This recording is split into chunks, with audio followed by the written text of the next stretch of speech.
Okay, Mario, my question for you is, can Harris or Trump save America?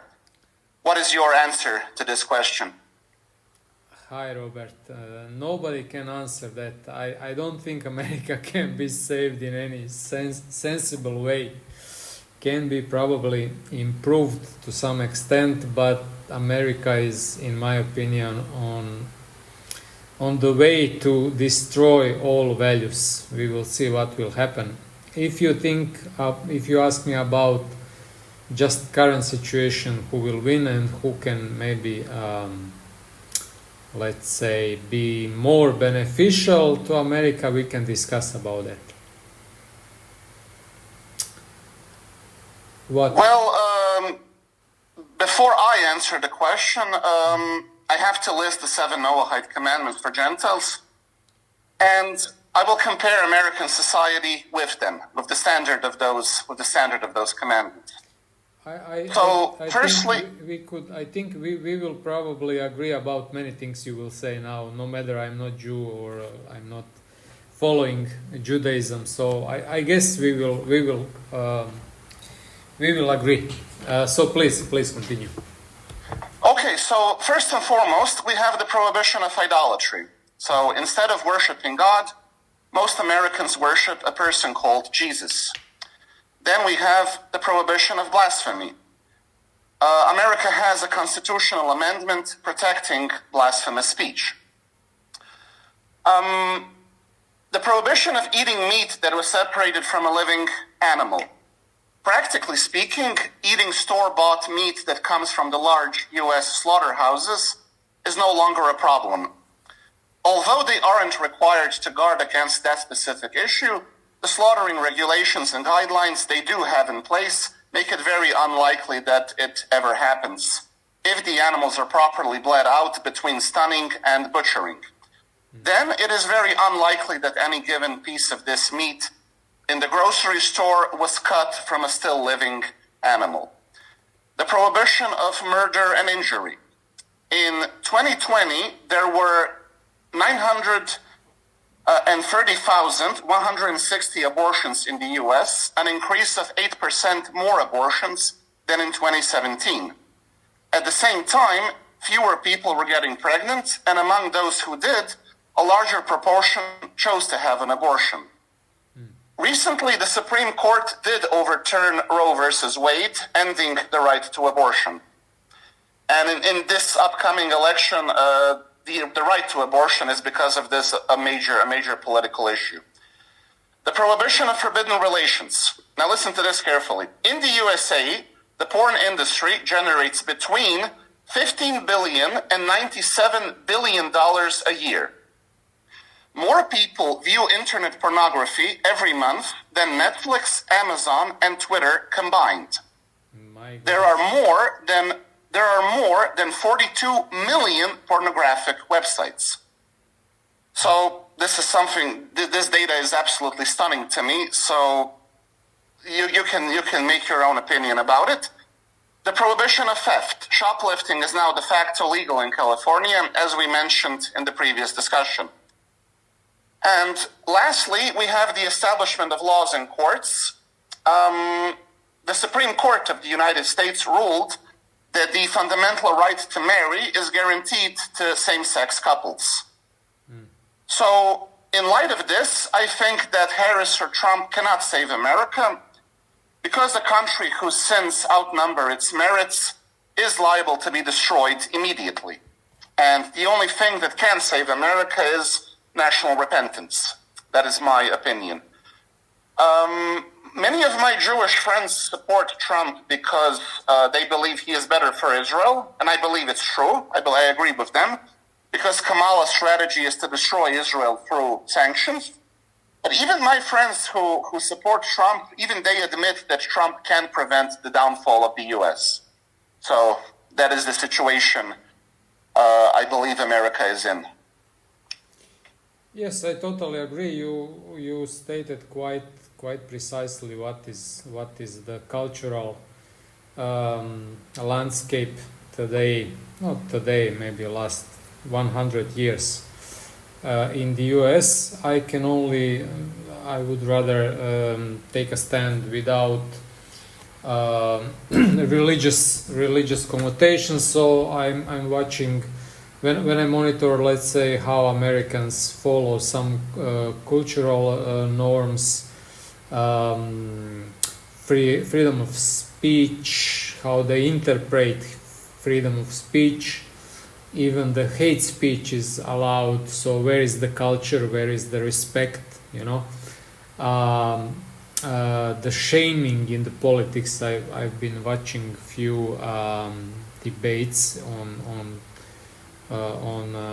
media, and it's disgusting how they don't actually respect each other. You know, no matter that the politics is wild, but I've never heard so harsh words and talking about fascists and stupid and this and that, you know, and all of that is protected. So I mean, is that protected or exempt from the consequences by that? I think Second Amendment, which guarantees the freedom of speech, but doesn't guarantee the accountability if you do something wrong. So what you said about the porn as well, I mean, that is devastation of all norms, of the chance for young people to become normal. I mean, normal. What is normal? It's normalized in the US, but you cannot be fully equipped for life if your roots start with porn and bad habits and whatever that is. What I would say specifically, that all candidates, actually all people, so the Trump and Kamala, they are just a reflection of the society that created them, because they were result of that society. If you consider Trump as a capitalist who always negotiates, who always has his interest, maybe sometimes interest of other people, but mostly his interest in mind on the first place. And when you compare him with Harris, which is just person who spills rhetoric without any real values, at least I cannot find them, who try to reinvent some changes or reinstate changes for so-called well-being of society, forcing some minorities into power to prove that all people are equal and so on, you know. She is just a follower of that group we call a party, or today's Democratic Party, who climbed the career ladder without typical values or society values. So she didn't. I can give Trump a little bit of values, because he was fighting in that capitalist landscape. Whatever he achieved, it should be through some effort. Contrary to Harris, how I see her, she just achieved the success without engaging too much of her own abilities, because most of her career was administrative career. So it's interesting to see how she is. Actually, both of them are in favor of abortion. Even that motto about women taking their own, how they say, having control about their own body, is so narrow, because you have another body in your body, which is potential life, right? Yes. But that person who is in you, that child, unborn child is not at the same level like you. That's just when I check some podcasts, they say women always say that that is just a bunch of I don't know, cells, you know. So it's interesting how the culture produced that kind of mindset without praising life from the beginning. Doesn't matter if you believe in the soul or whatever, you know, but life like it is. So with that said, I cannot say that any of those two candidates are in favor of changing or saving the US as we started, but I would give a little bit of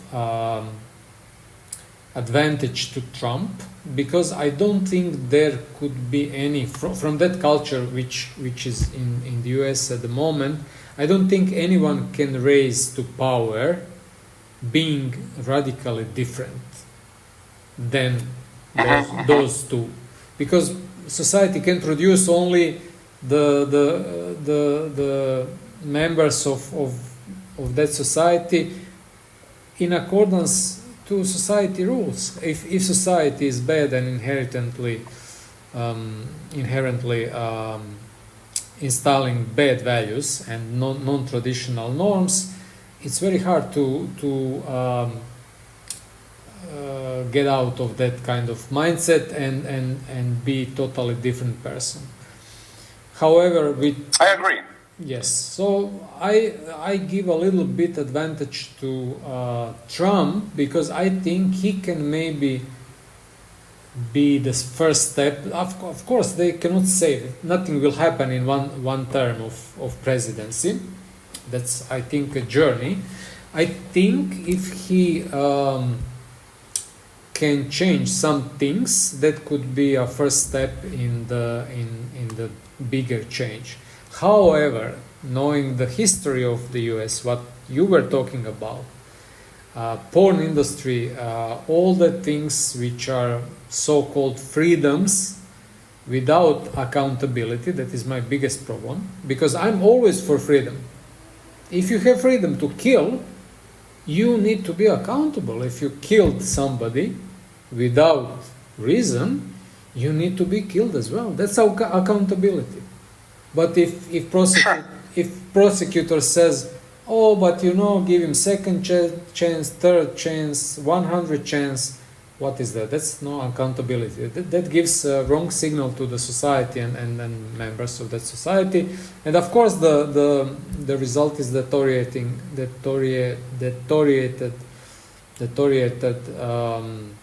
values and society, which is on the. Okay, what do we wish to say?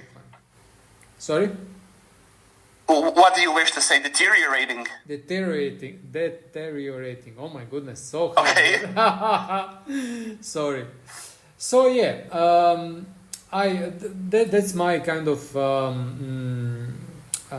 analysis, which I would like to see Trump, how he would manage all those problems with lobbying, and there are many problems, you know. In establishment, in how they call it, deep state, so administrative state, which doesn't follow the democracy rule, is that you follow the wish of your constituents, right? But they don't follow any wish of the constituents. So even if they do, I'm not so optimistic in big changes, especially with all those wars. War industry, war mongering, you know, when you see Lindsey Graham or all those idiots who just say, oh yeah, kill them here, kill them there, that's so ridiculous. And they are very powerful people. So they are overprotected with all those, with all that articles from the Constitution, but I cannot see that so deteriorated, oh my goodness, society can be turned upside down with ease. I wouldn't say it would never happen. But I'm not sure if there is one president who can turn the country and repair all those things which are already for centuries in decline. However, if I were there, I would vote for Trump. During Trump's first term, I was very enthusiastic about him. I even cried tears of relief when he won the elections at that time. So that's how much I supported him, and I was passionately in support of him. However, very soon during his term, I realized that he failed in many of his promises, and I became so disillusioned that now I'm very happy that I'm not an American citizen, so therefore I don't have to decide who to vote for. I'm very happy. I'm very happy that it literally does not concern me, practically speaking. So I'm happy that others will make that decision. Again, I do think that Trump is better on some issues, but he is bad. He really is bad on many other issues, and in the best case scenario, it is a choice between the lesser of the evils, right? So exactly. I could agree that Trump is a lesser of the evil, but he is still evil, right? So that's my summation of the issue. Yeah, I mean, I don't have opinion, evil, not evil, but seeing how they communicate, and I can only repeat that I'm also happy. I'm not a U.S. citizen, but it's interesting how when I was a kid, the U.S. was kind of country we all wished to go and wanted to go and make a career and freedoms and everything. However, nowadays I see that was just PR and total propaganda, and I'm really happy I didn't take the chance in 90s. Last century in 90s to go there, because I think I would freak out without any moral compass, and even though they live so-called good life, that's in question now, because if you see just personal life, if you see how big numbers of obese people are there, how kids are totally uneducated. When I see some funny videos, they don't know how many continents there are in the world. That's so ridiculous. So where is the culture? Not even in the basement. They dig out 3 levels below basement to put all the dead people there. So they are very, very low in my opinion, and I'm happy I didn't move there when I had a chance. Anyway, let's hope for the best. The Buddhist saying says, when you are ready, the teacher, you cannot teach anyone forcibly, When you are ready, the teacher appears. So if the society is ready for Trump, it will be Trump. If society is ready for Kamala, it will be Kamala. The universe always works the best way. Okay, Mario, thank you for today. Thank you too. I think we maybe we didn't mention that there are other cultures nowadays living by traditional values without abortion and so with respect towards people. So it's not just the US that should be the measure for how to live or how to not to live. But anyway, I think it's time to close. Let's see, maybe next week we can have a comment, just a minute, about the election results, if it will be this way or the other way. Sure. Thank you again, and we are Godless Judaism. We discuss atheism, religion, and everything else. See you next time.